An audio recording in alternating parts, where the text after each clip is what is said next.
Walang kasing ganda, amoy rosas ang alimoy. Kung nanaisin ng tadhanang mapalin lang, di hahayaan mawala pa tong liham na umaasang mata mong makabasa. Handang gawin lahat, maging pamilya'y hilikawan, na yan lang nakadaman ng wagas na pagkamangha. Hiling ka lang naman na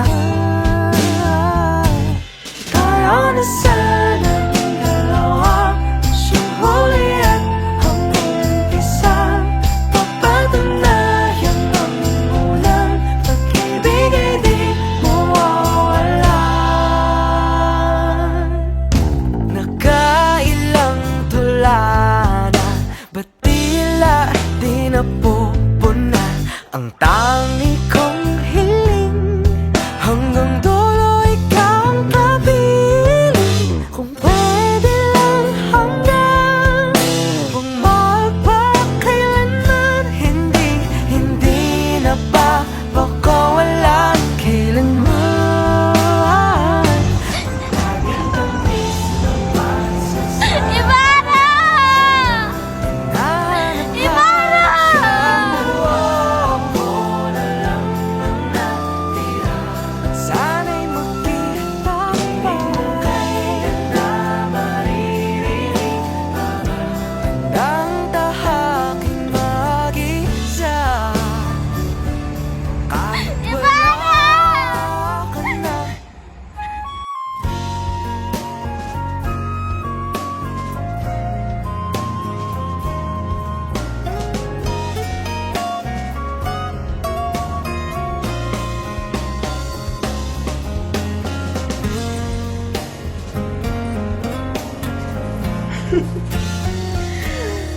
Crispin,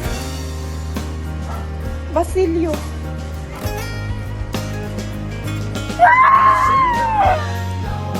Asan na kayo? Bumalik na kayo sa nanay.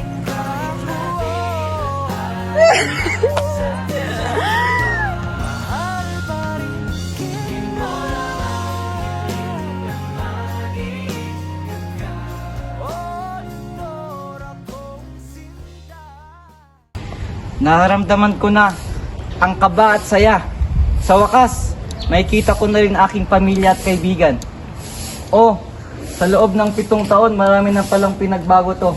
Ngunit hindi magbabago ang aking pangako na magsisilbi sa aking bayan at itaguyod ang katarungan. Magandang hapon, Binibini. Ninong Ibarra, Nariyan po ba si Kapitan Tiago at Maria Clara? sandali lamang po at tawag niyo. Lapit na ang oras. Dapat ay naririto na siya. Sana'y hindi nagbago si Crisostomo, ama. Matagal na siyang nawala at marami na rin ang nangyari mula noon. Oo, anak. Ngunit naniniwala ako na ang kanyang pagmamahal at sa ating bansa ay hindi magbabago. Nagagalak akong makita ko kayong muli. Binibining Maria Clara at Kapitan Tiago. Crisostomo, aking mahal, hindi ko inaakalang makikita kita muli. Marami nang nangyari mula nang nawala ka. Halika't pumasok sa loob. Ipapakilala kita sa aking mga kaibigan.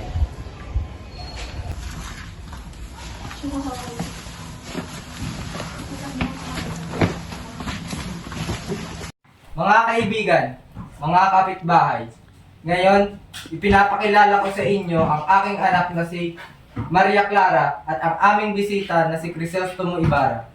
Mga kaibigan at kapitbahay, ako po ay nagbabalik mula sa Europa upang may sakatuparan ang aking mga pangarap para sa ating bayan, upang mabigyan ng oportunidad ang ating mga kabataan.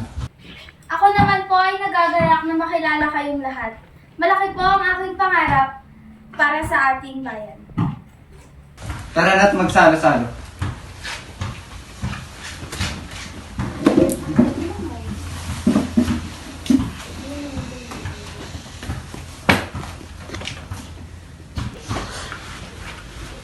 Narito na po ang inyong hapunan, mga senyorita-senyorita.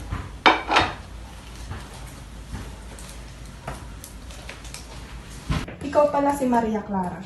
Napakaganda mo, binibini. Halina tayo magsalo-salo. Mga kapatid, ako ay nagagalak na ipayag sa inyo ang salita ng ating Panginoon. Ngunit, meron akong isang paalala para sa ating lahat. Padre Damaso pala yan. Ang dating kura ng Sandio. Sinasabing may impluensya siya sa mga nangyayari sa bayan.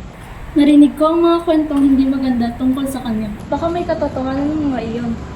Huwag tayong magpapadala sa ideyang nagmumula sa ibang bansa. Ang tunay na kaligayahan at kapayapaan ay matatagpuan lamang sa simbahan. Padre Damaso, hindi po ba dapat nating unahin ang kapakanan ng mga tao at katarungan? Ikaw, Ibarra, hindi mo ba alam ng simbahan ang nagtatakda ng tama at mali? Ang tapang naman ni Crisostomo Ibarra. Hindi niya tinatanggap ang mga sinasabi ni Padre Damaso. Baka may malaking gulo ang mangyari dahil sa kanilang pagtatalo. Padre Damaso, ako po ay nag-aaral sa ating bayan at ating mga kababayan. Sana'y bigyan natin sila ng pagkakataon at katarungan. Hindi ko kailangan ng mga payo mo, Ibarra. Ako ang may alam ng nararapat para sa ating bayan. Edukasyon ay susi sa ating kalayaan upang makamit natin ang ating mga layunin. Sige mo, Crisostomo Ibarra pa rin ang mayamang binatang nag-aaral mula sa Europa. Tunay na napaka-inspirasyon ng mga salita ang binitawan ni Crisostomo Ibarra. Basta kami hindi.